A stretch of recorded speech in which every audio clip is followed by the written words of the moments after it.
I'm Angela Fairhurst, and this is the Fidget Gidget Geri-Gadget Bucket. There are no wrong answers to any of these, but today I wanted to give you an opportunity to get some other ideas. I love the sensory mat for throwing back and forth, like a frisbee. It engages the whole team. Have anybody, 2 people, 1 person alone can spin it. Try that. I'm not very good at that, but it's fun. See about the noise it makes when it's crunched together. And definitely patting noise.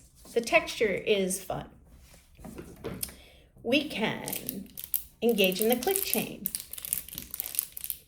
For me, it reminds me of cracking ice, but this is strong and sturdy, and we can make certain shapes.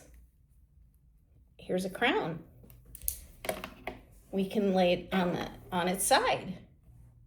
Create a square. How about a triangle?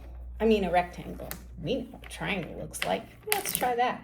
Be funny, hilarious, but it all works and there is no wrong answer. We have the tugger. This is great fun because 1 person or 2 can do it, and you don't have to be right-handed or left-handed, and you can flatten it out, lay it down flat, make a shape, pull on the shape, look through it, put it on your head. You can pass the squishy egg through it, make a maze out of it.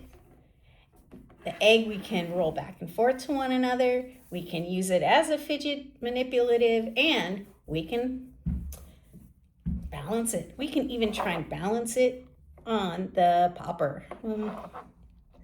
It does work. The popper is great for exercising the hands and arms too. Really good if these hands are tight. But we can gamify it and press all of them down in one direction, and they can be laid down on the table or up. We can, how about do every other one? Every other row, that is. In what direction? That's harder than you think. But anyway, there are endless possibilities of what we can do with these.